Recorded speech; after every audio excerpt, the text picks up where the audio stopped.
Hi, happy summer solstice. I'm out here on a walk in one of my favorite places, the Meadow in Ojai, and I wanted to stop and just share a self-care practice with you that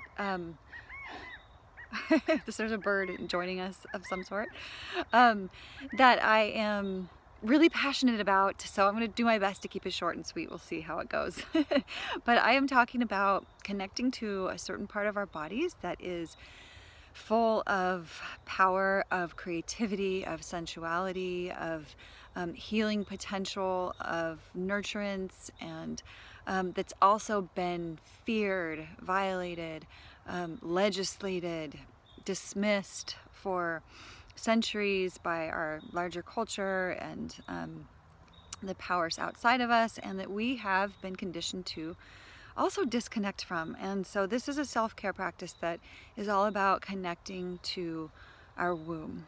And it doesn't matter what stage of life we're in, whether we've given birth, we're in menopause, we've had hysterectomies, at whatever stage of life that we're in. And it is just so powerful. It's such a powerful practice, and it's really about connecting to our Shakti.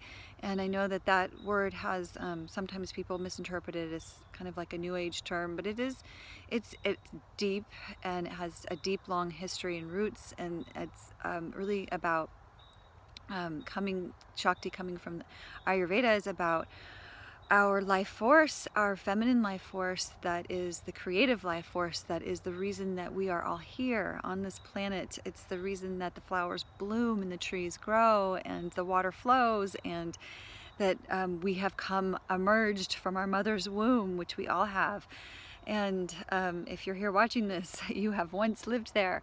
And so the more that we can connect with this area of our bodies, the more empowered we can be in our own bodies, the more we have the capacity to heal ourselves from, if we haven't experienced direct trauma ourselves, from the trauma of our culture, from the messages we've received throughout our lives, from the disconnect that we've been taught to have, this override of our cycles, of our sensuality, our feeling body.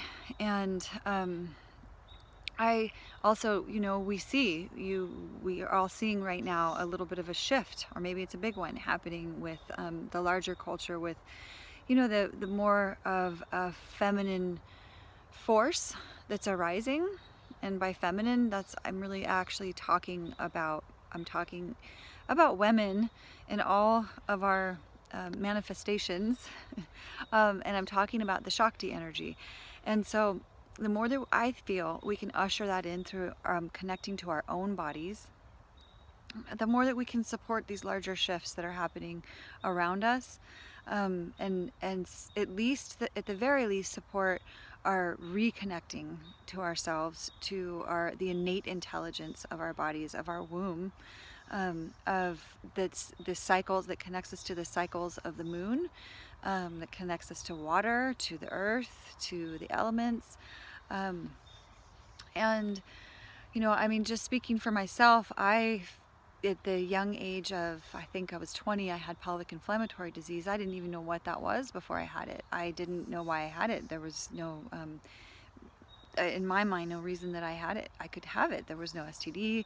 And then gaining a little bit of wisdom and experience and time, I started looking back and saw that I was living in a way that was so disconnected from that part of myself, from from my womb, from my Shakti energy, from my cycles, and in a way that was keeping me from feeling, past pain and trauma, and that I wasn't setting, clear boundaries, that I was allowing more into my body that my body wanted, because I didn't have the skills and ability to listen, because it had been conditioned out of me or traumatized out of me. And You know, it happened later where life and the universe knocked me flat on my face because I hadn't been listening. And when I had an ectopic, and I'd been so adept at talking myself out of feeling pain in this area, that I didn't listen to it until my body was internally bleeding and until I passed out. And I don't wish this on anybody as a way to reconnect to their womb, but I'm so grateful for it because I do have a deeper connection and a much more reverence and respect and honoring of my body, and it has led to deeper transformations in terms of like I said, setting boundaries, feeling my own healing capacity and potential, feeling more empowered, and so many other ways. And so I wish this for all women, no matter what age, stage, whether you have a uterus or not, whether you're cycling, you're going through your menstrual cycle, or whether you choose to give birth, or any of those things. Just remembering this deep connection to your womb by placing your hands on your womb, feeling the touch of your own loving touch of your own hands, and maybe your body will inspire a mantra or inspire you to invite something in through your breath, a loving, nurturing breath, and invite you to let go and release something that you might not need through your exhale. And it's just a really deep, powerful way. You don't have to pay for this or commute or go anywhere. You can just do it in the morning, lying in your own safe, cozy bed, or sitting on the earth. And it just takes a few minutes, a few breaths, and I hope you enjoy it. I share these as a way to just connect with you, and so if you're here and you want to let me know you're here, please do. I love hearing from you. And so happy summer solstice. Thanks for listening.